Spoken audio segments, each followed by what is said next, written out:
Assalamualaikum warahmatullahi wabarakatuh. Waalaikumsalam warahmatullahi Alhamdulillah pada malam hari ini saya sengaja mengundang beliau di podcast Darul Hikmah ini. Saya mengundang Dr. Ki Haji Badrudin. Beliau salah satu dosen pascasarjana di UIN, juga pengurus PJNU Kota Malang, Wakil Rois PJNU. Termasuk beliau juga ini Romo Ki Haji Nur Salim. Beliau juga banyak jabatan beliau ini. Ada di FKUB, MUI, di PJNU juga ya. Wakil Rois juga. Jadi begini Kiai. Saya sendiri memang harus belajar kenjenengan, dan saya kalau menyampaikan ke jamaah-jamaah itu biar tidak keliru.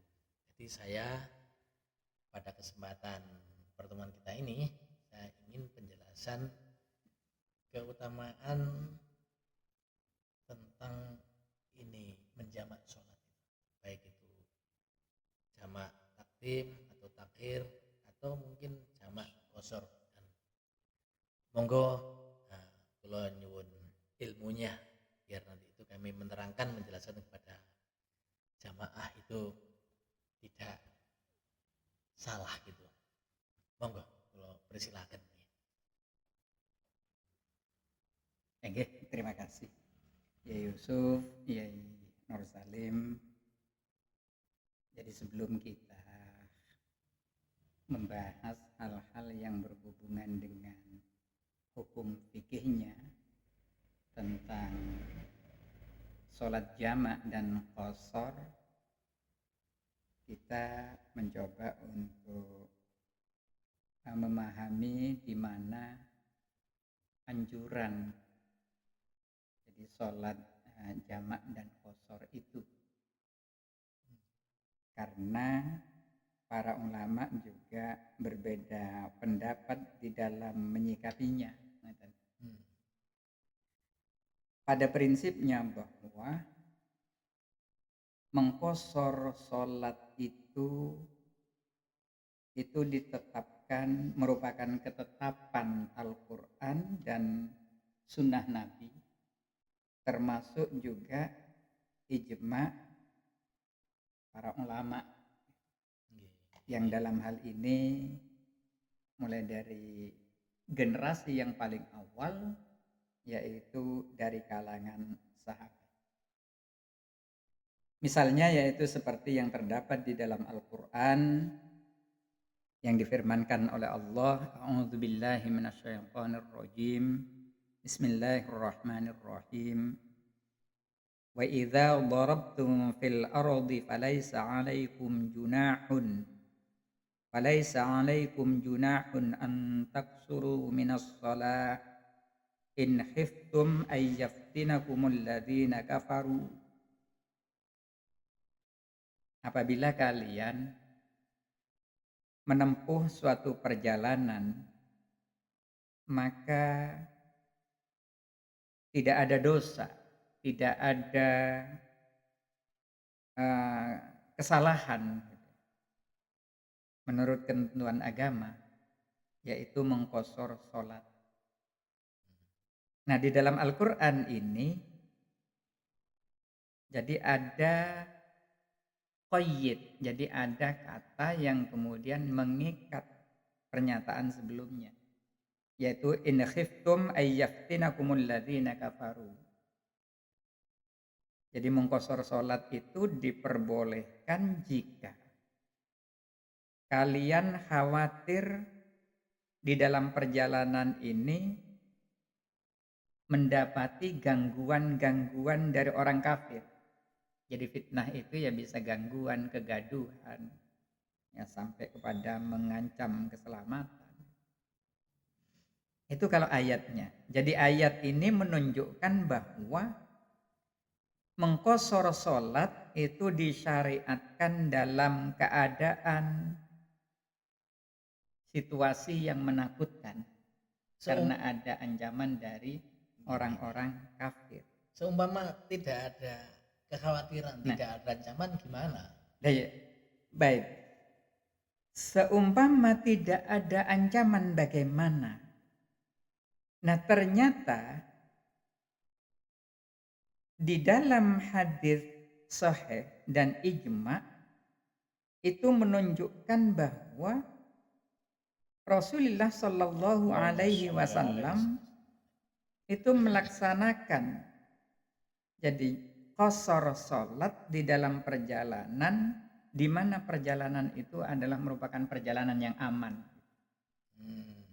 Jadi tidak dalam keadaan kekhawatiran atau perang gitu nggih. Iya. Tetap keadaan normal. Tetap dalam keadaan normal.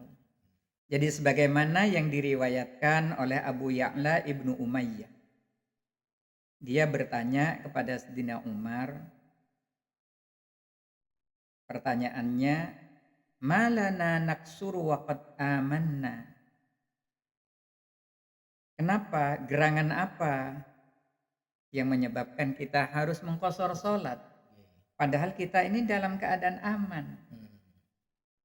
Faqal, maka kemudian Sayyidina Umar menjawab, Sa'altu Rasulullah sallallahu alaihi wasallam.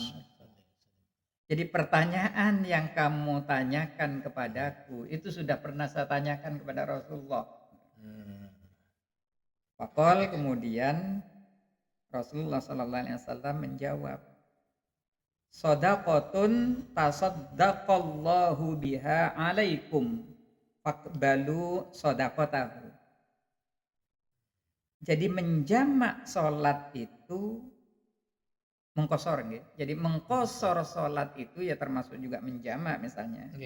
Itu karena itu adalah bagian dari rukhsah. Jadi rukhsah itu ada kalanya rukhsah tangkis. Rukhsah tangkis itu yaitu rukhsah pengurangan. Misalnya 4 jadi 2. Ada kalanya rukhsatul jam'i. Jadi rukhsah dikumpulkan. Zuhur dikumpulkan dengan asar, asar dikumpulkan dengan zuhur. Itu namanya rukhsah dalam bentuk dikumpulkan pada waktu yang sama. Nah, di sini kemudian Rasulullah memberikan jawaban kepada Sayyidina Umar bahwa menjamak dan mengqashar salat itu adalah merupakan sedekah dari Allah Subhanahu wa taala untuk umat ini. Faqbalu shadaqatahu, maka terimalah sedekah dari Allah. Nah, sehingga kemudian ya kelakar para ulama gitu. Oh, ini diberi kemudahan, diberi kemurahan, dan bahkan itu bentuk sedekah dari Allah. Masa enggak diterima? Masa enggak diterima? Kok sombong amat? Jadi mengqashar itu harus lebih senang menerimanya. Mestinya harus lebih senang. Jadi mestinya harus lebih senang. Lalu kemudian Ibnu Umar, putranya Sayyidina Umar, yaitu Abdullah Ibnu Umar, juga meriwayatkan, Sahibtun Nabiya sallallahu alaihi wasallam. Saya pernah menemani Rasulullah sallallahu alaihi wasallam dalam banyak perjalanan. Fakana la yazidu fis safari ala rak'atain. Rasulullah itu tidak lebih dari 2 rakaat. Jadi di dalam melaksanakan sholat-sholat yang semestinya 4 rakaat itu ketika Rasulullah sedang dalam perjalanan. Begitu juga Abu Bakar, begitu juga Umar, begitu juga Utsman. Nah, hadis ini yaitu diriwayatkan oleh Imam Bukhari dan Imam Muslim. Baik, ini gini dok, saya tanyakan dulu. Ini masalah jarak perjalanan itu di situ ada dipastikan misalnya 2 alai atau mungkin berapa kilometer gitu kalau di kilometer kan mungkin pakai mil ya. Yang syaratnya yang mengqasharnya itu atau mungkin asal ini aja. Ada beberapa persyaratan jadi yang harus dipenuhi oleh seorang musafir untuk mengqashar sholatnya. Sepertinya ini bagiannya Yenur Salim ini. Langsung aja panjenengan yang aja. Walaupun dasarnya tidak dibaca, tapi tadi itu sudah berapa itu takriban Oke. menurut siapa gitu aja, supaya nanti dapatnya agak banyak. Nanti Boleh, kalau dalilnya nanti bisa kita baca Boleh, berikutnya. Iya. Nggih. Jadi prinsipnya bahwa musafir itu boleh mengqosor sholat yang sholat itu semula 4 rakaat menjadi 2 rakaat, yaitu sholat zuhur, sholat asar, dan sholat isya. Meskipun dalam keadaan tidak terancam atau tidak keadaan ketakutan Dalam perjalanan yang aman. Nah karena itu terus kemudian rumusan para ulama, jadi agar supaya benar di dalam prakteknya itu kemudian ditetapkan ada 5 syarat. Yang pertama yaitu an yakuna safaruhu fi ghairi maksiatin. Jadi keberadaan daripada perjalanan itu jadi bukan perjalanan maksiat. Misalnya wah aku mau adu jago di sana atau niat ya ada ya kemaksiatan lah, judi dan sebagainya, itu tidak boleh gitu. Beda lagi kalau kemudian kemaksiatan itu di tengah jalan, jadi tidak dari awal itu masih ada ulama yang memperbolehkan. Pengertiannya maksiat tengah jalan apa pas kita lewat menemukan gitu. Jadi tujuan daripada perjalanan, jadi setiap orang melakukan perjalanan itu kan pasti nanti ada tempat yang dituju dan ada kegiatan yang dituju gitu. Jadi misalnya saya harus ke Malaysia, misalnya saya harus ke Surabaya, saya harus ke Semarang. Ya tujuannya kemana? Ke Semarang. Apa yang mau dilakukan? Nah, apa yang mau dilakukan ini adalah bukan merupakan kegiatan kemaksiatan kepada Allah.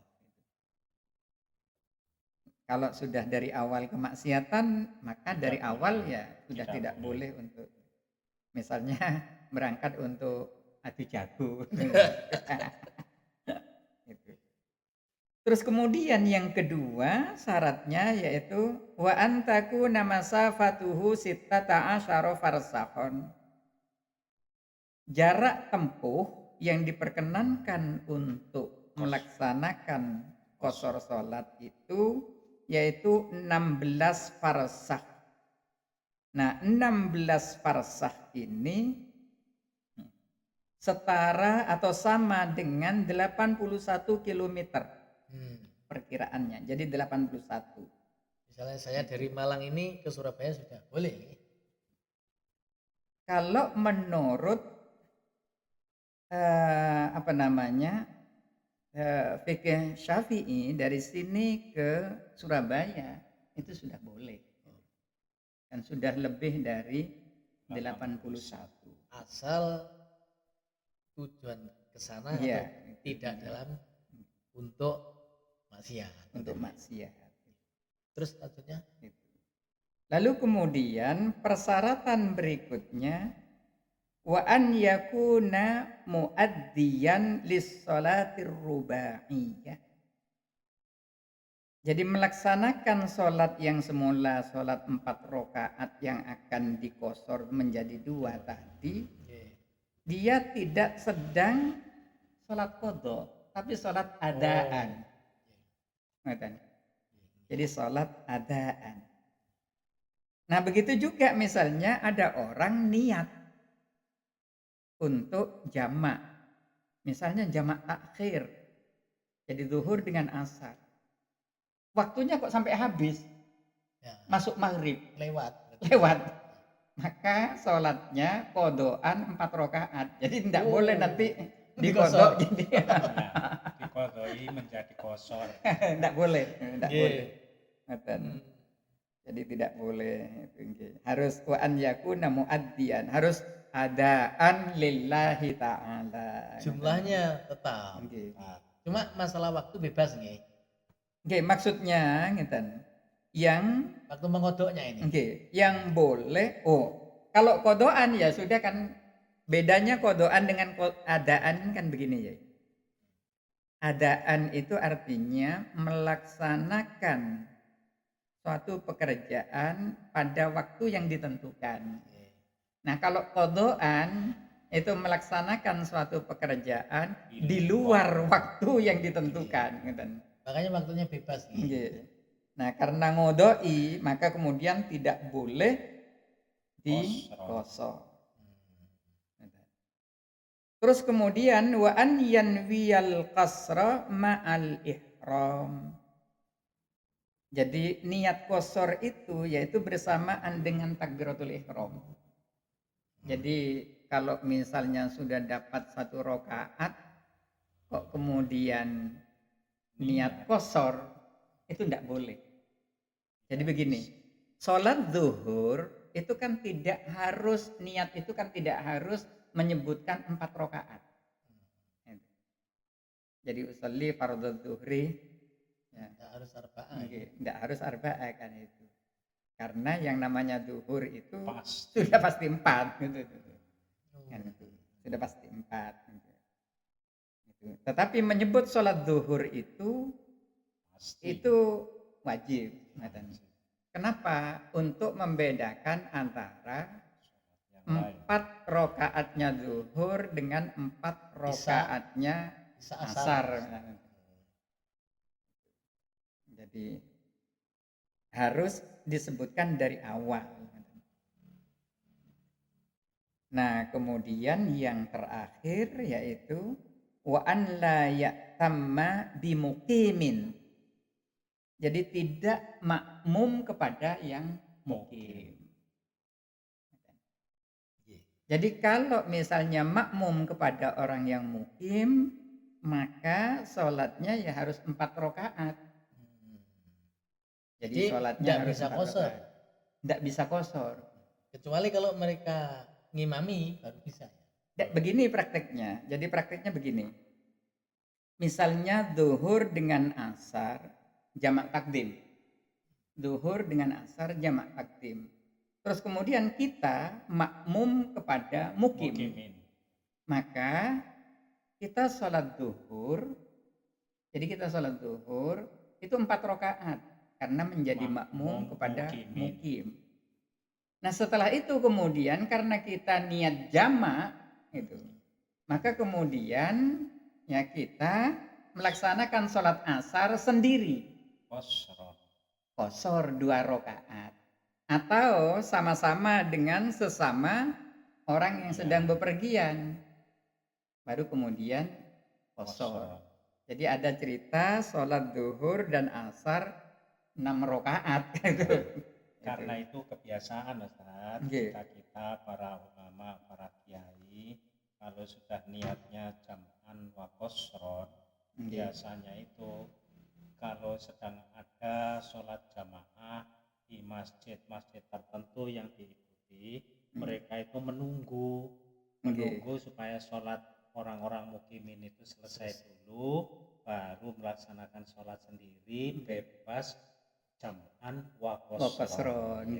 Soalnya resikonya seandainya kita mengikuti jamaah pada mukimin, maka ketentuannya yang pertama itu harus mengikuti 4 rakaat. Baru yang kedua bersama para musafirin dua. Jadi daripada begitu wong niatnya jam'an wa qasron, mendingan sendiri silakan yang mukimin sampai selesai, sedangkan musafirin baru sholat berikutnya. Ini etikanya seperti itu. Jadi itu sesungguhnya langkah untuk mempermudah bagi jamaah yang awam. Karena kalau kemudian yang kita sebagai musafir, apalagi kemudian membawa orang banyak, lalu kemudian sholat yang pertama kita makmum kepada imam yang mukim, berarti 4 rakaat, Nah, setelah kemudian kita mau melaksanakan sholat berikutnya, yaitu asar misalnya. Nah, ini biasanya jamaah kemudian jadi tidak kompak gitu. Iya. Jadi ada yang ketinggalan biasanya, terus kemudian setelah sholat 4 rakaat, lalu kemudian ada yang turun segera ke bis atau segera kemana gitu. Nah, memang lebih apa namanya, jadi lebih kondusif ya kalau misalnya ya nunggu, dan toh masjid itu juga memperkenankan, takmir juga memperkenankan, dan mereka paham kalau kita ini sebagai musafir gitu. Sehingga kemudian yang kita melaksanakan ya, apa namanya, tahapan berikutnya untuk sholat qashar berjamaah. Satu lagi Ustaz, barangkali ini yang sering terjadi, banyak orang yang perlu memahami ketika orang akan bepergian entah kemana saja, itu mungkin bepergian jauh, atau misalnya kemarin ini jamaah haji yang berangkatnya itu nanti jam 1 siang di lapangan Rampal. Ini yang sering terjadi. Mereka para jamaah haji rata-rata di wilayahnya, termasuk di wilayah kita ini, sudah harus niat sholat itu dijamak, zuhur dengan asar, dengan asar, zuhur dengan asar. Kadangkala mereka tidak paham antara dijamak dengan diqashar. Padahal untuk qashar itu sendiri kan ada ketentuan tersendiri. Nah, mohon jawaban, berarti kalau harus dijamak seperti apa? Monggo. Baik, okay. Jadi sebenarnya jamak dan qashar itu adalah dua hal yang berbeda. Jadi khusus untuk qashar itu ilahnya atau motifnya, motif hukumnya itu karena safar, karena bepergian. Jadi karena perginya, bukan karena capek atau enggak gitu, tapi karena ya bepergiannya. Nah, sehingga kemudian banyak orang yang, kita kan bepergian kan naik pesawat, naik mobil Alphard kan nggak capek, ngapain terus kemudian di qashar misalnya. Nah, ini apa namanya, para ulama tidak menjadikan capek dan tidak capek itu sebagai ilah, sebagai motif, tetapi motifnya yaitu karena pergi gitu aja, musafirnya, safarnya gitu. Nah, sedangkan mengenai menjamak sholat, yaitu mengumpulkan sholat pada waktunya, itu tidak harus safar gitu. Jadi banyak yang bisa dijadikan sebagai alasan bagi orang itu untuk melaksanakan jamak sholat. Misalnya ketika seseorang itu akan kesulitan untuk melaksanakan ya sholat di waktu berikutnya, maka diperkenankan yaitu untuk menjamak takdim. Satu contoh misalnya begini, jadi kita ya di Malang ini, lalu kemudian perjalanan kita ya karena yang namanya jamak itu tidak harus perjalanan gitu. Anggaplah kalau perjalanan itu misalnya tidak memenuhi ya masafatul qashar gitu. Nah, misalnya ya kita entah kemana misalnya gitu ya, dari sini yang kira-kira jaraknya ya 3 kilo atau 4 kilo. Tetapi gitu ya, kalau kemudian jadi kita gitu ya, sholat berikutnya, artinya kalau sekarang sudah zuhur mepet kan, zuhur mepet asar. Kalau kemudian nanti kita sholat asar nanti di tempat tujuan gitu, tetapi ini macet jalan ini, ada kesulitan gitu, ada kesulitan gitu ya. Artinya nanti gitu ya, nyampe di tujuan itu sudah bisa dipastikan maghrib, habis ya. Maka kemudian itu boleh dijamak takdim.